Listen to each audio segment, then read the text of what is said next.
Hi, welcome back. This is me, Maulana speaking, and in this video, we are going to be talking about 5 useful expressions to complain in English politely. Di video kali ini kita akan coba belajar gimana caranya kalau Anda ingin menyampaikan komplain atau keluhan di dalam bahasa Inggris. Let's get started.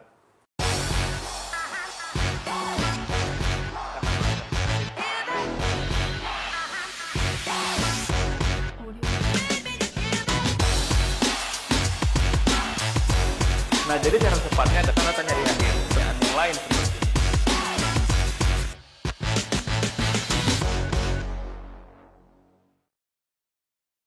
Oke, sebelum kita lanjutkan, saya ingin mengingatkan sekali lagi kalau misalnya Anda belum memiliki e-book saya yang judulnya Oleh-oleh dari Cambridge, silahkan Anda klik deskripsi di bawah. Di sana ada link downloadnya dan itu di-download gratis. Di sana nanti Anda akan mendapatkan jawaban kalau misalnya selama ini Anda bertanya, saya mau bisa bahasa Inggris dengan lebih efektif, dengan metode yang lebih cepat dan yang lebih akurat untuk kepentingan atau kebutuhan saya, kira-kira caranya gimana? Nah, semuanya sudah saya tulis compact, concise di sana lengkap. Anda silakan cek di e-book Oleh-oleh dari Cambridge. So, kita sekarang masuk ke materi ya. Nah, di sini akan ada 5 ekspresi atau 5 cara bagaimana Anda bisa menyampaikan komplain Anda secara sopan di dalam bahasa Inggris. Yang pertama adalah I'm sorry to bother you. Okay, I'm sorry to bother you. I'm sorry to bother you.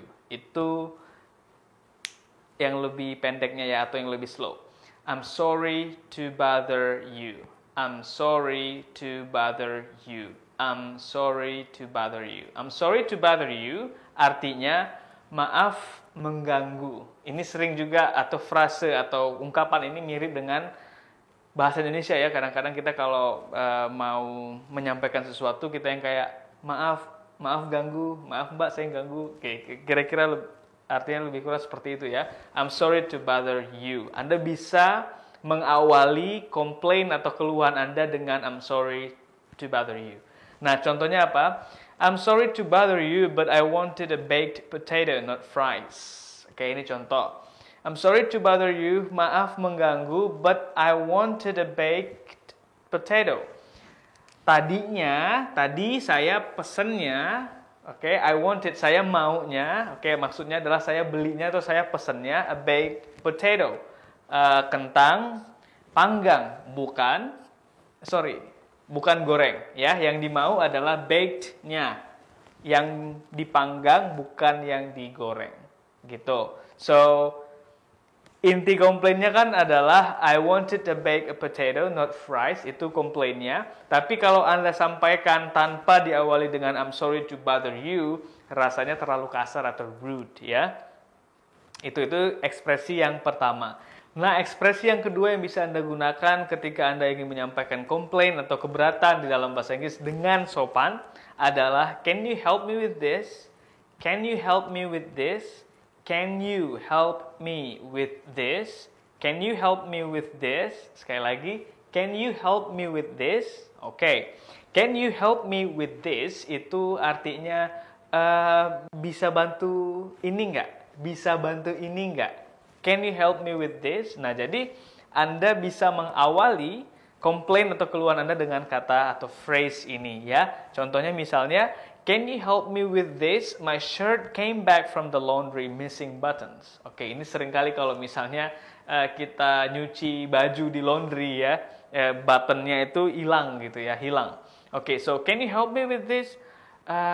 Mbak, maaf bisa bantu nggak? My shirt came back from the laundry.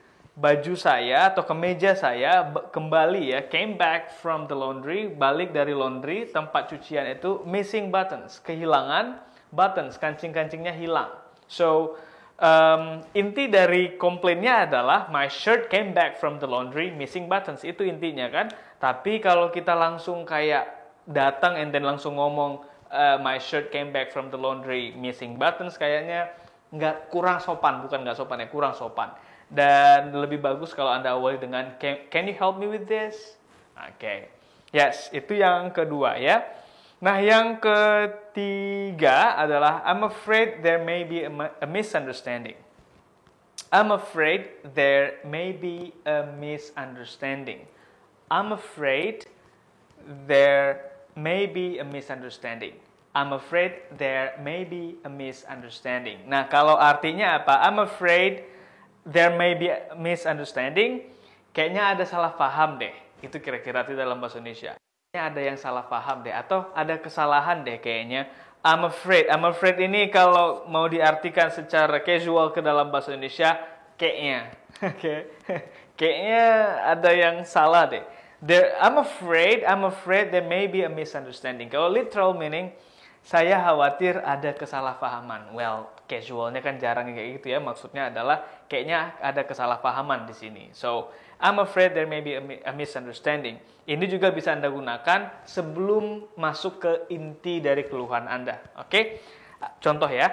I'm afraid there may be a misunderstanding. I requested a non-smoking room. Nah, ini misalnya kalau Anda sudah booking hotel, sudah booking kamar di hotel ya, and then yang Anda request atau yang Anda minta, atau yang Anda book itu adalah yang non-smoking room atau kamar yang bebas asap ya, bukan yang kamar boleh merokok di kamar, biasanya bau kalau yang smoking room. Jadi Anda requestnya adalah non-smoking room.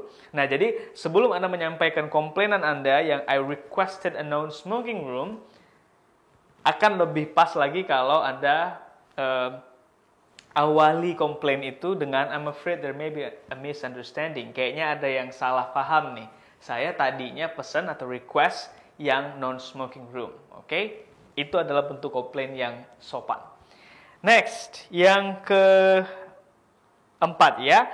I understand it's not your fault. I understand it's not your fault. I understand it's not your fault. Oke, apa artinya? I understand, saya paham, it's not your fault. Ini bukan kesalahan kamu. Alright? Kadang-kadang kita misalnya ada sebuah kesalahan, atau kita ingin komplain ya, tapi kita tahu bahwa ini kadang-kadang kesalahannya tidak 100% ke orang yang kita komplain gitu. Bisa jadi mungkin sistemnya, atau mungkin bahkan sebagian dari kesalahan itu adalah karena kita, misalnya ya.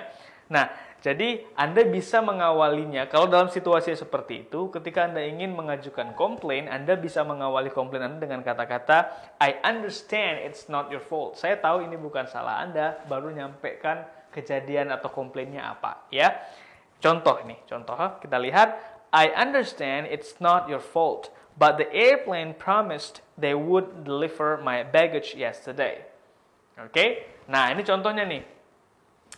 Saya artikan dulu ya, biar Anda paham ya. Saya paham ini bukan kesalahan Anda, tapi the airlines, artinya perusahaan penerbangan, promised, janji, they would deliver my baggage. Mereka akan mengirim, deliver ini menyampaikan atau mengirim my baggage, barang-barang saya, koper saya, yesterday, kemarin. Nah. Kenapa kita mengawali I understand it's not your fault? Karena yang ketika kita komplain tentu bukan dia yang seharusnya ngantar. Kan dia hanya bagian resepsionis, right? Jadi it's not, bukan kesalahan dia gitu. Jadi kita bisa menggunakan phrase ini. I understand it's not your fault, but the airline promised they would deliver my baggage yesterday. Nah dalam hal ini tentu kita sebenarnya minta kejelasan kira-kira kapan barang kita akan disampaikan atau dikirim oleh kurirnya. Yang salah adalah kurirnya, right? So that's why kenapa kita mengawalnya dengan I understand it's not your fault. Nah, itu adalah cara keempat bagaimana Anda bisa menyampaikan komplain secara sopan dalam bahasa Inggris. Di chat berikutnya kita akan lihat cara kelima bagaimana Anda bisa komplain dalam bahasa Inggris. Tapi sebelumnya saya ingin menyampaikan ke Anda, ini pertanyaan sebenarnya ya, jawaban dari banyak pertanyaan yang nanya kalau misalnya mau belajar lebih banyak dan lebih detail dan juga mungkin bisa mendapatkan koreksi, bimbingan, ya konsultasi dengan saya dan tim tutor saya, apakah ada medianya? Yes, jawabannya ada. Jadi silakan Anda cek deskripsi di bawah video ini. Di sana ada link di mana nanti Anda akan bisa mendapatkan informasi untuk join di klub belajar bahasa Inggris online bersama saya dan tim. Linknya ada di deskripsi di bawah, silakan cek sekarang. Oke, nah sekarang adalah cara kelima ya, cara yang terakhir, bagaimana Anda bisa menyampaikan keluhan di dalam bahasa Inggris secara sopan, yang tentunya. Yang selanjutnya atau yang kelima adalah excuse me, jadi Anda awal dengan excuse me, but I understood that. Excuse me, I understood that. Oke, excuse me artinya maaf atau mohon maaf atau maaf ya, I understood that. Oke, yang saya tahu, nah ini cara yang halus banget untuk kita komplain ya. Setahu saya nih, nah kira-kira artinya gitu nih, I understood that. Yang saya tahu nih atau setahu saya nih, nah ini contohnya ya, biar lebih masuk akal nih. I understood that the taxi ride to the airport was only $25. Oke, ini contoh misalnya gini nih. Anda naik taksi dari rumah Anda ke airport atau ke bandara, ya kan? Anda tahu bahwa ongkosnya, tarifnya itu misalnya $25. Tapi di bill Anda dikenakan $50 atau mungkin Anda ngasihnya uang $100 hanya dikembalikan $50. Nah, Anda mau komplain dong, kan biasa $25, right? Nah, cara komplainnya adalah I understood that the taxi ride. Yang saya tahu, again ya, jangan lupa ya, I understood artinya yang saya tahu atau setahu saya, the taxi ride, tumpangan taksi nih, ride itu numpang atau mengendarai ya, atau naik taksi, the taxi ride, naik taksi to the airport, ke bandara, was only $25. Seingat saya atau setahu saya, tadi kita dealnya $25 deh. Kamu kenapa kembalikan $50? Saya ngasih uang $100. Ngerti ya kira-kira ya konteksnya ya. So, nah Anda bisa gunakan ekspresi atau phrase yang kelima ini. I understood that. Setahu saya, seingat saya, itu arti dari I understood that. Oke, baik, itu adalah 5 ekspresi bagaimana Anda bisa mengajukan komplain atau keberatan atau keluhan kepada mungkin sebuah provider atau penyedia jasa atau apapun. Intinya Anda menyampaikan komplain dalam bahasa Inggris dengan cara yang sopan. Jadi Anda silakan coba praktek-praktek di kolom komentar, kira-kira mungkin Anda mau komplain apa gitu ke produk tertentu atau mungkin apa saja ya, pokoknya bentuknya keluhan. Silakan Anda pilih salah satu dari ekspresi tadi, boleh salah 5 juga, 5-5-nya Anda gunakan boleh, sebanyak-banyaknya di kolom komentar. Nanti akan saya berikan feedback, berikan jawaban juga mungkin, atau mungkin kalau ada koreksi saya akan koreksi. Dan tentunya waktu nggak banyak ya, jadi mungkin saya hanya koreksi sekitar 100 komentar pertama saja, jadi pastikan Anda langsung komen untuk praktek, jadi nanti bisa mendapatkan feedback dari saya. Dan seperti biasa juga kalau misalnya Anda punya pertanyaan terkait dengan materi ini atau materi yang lain atau video apapun atau materi apapun terkait dengan bahasa Inggris, atau mungkin Anda ingin saya membahas tentang satu hal yang spesifik di YouTube ini, silakan Anda DM Instagram saya aja. Link Instagram saya ada di deskripsi di bawah. Cek aja, nanti di sana Anda bisa langsung klik langsung ke Instagram. Thank you for watching this video and bye for now. Oh ya, sebelum tonton video saya yang lain, pastikan cek deskripsi di bawah. Ada link download ebook gratis, skrip materi yang dibahas di video, dan banyak info menarik dan bermanfaat untuk kamu. Terima kasih sudah tonton, like, comment, share, dan subscribe ke channel ini. Until next time.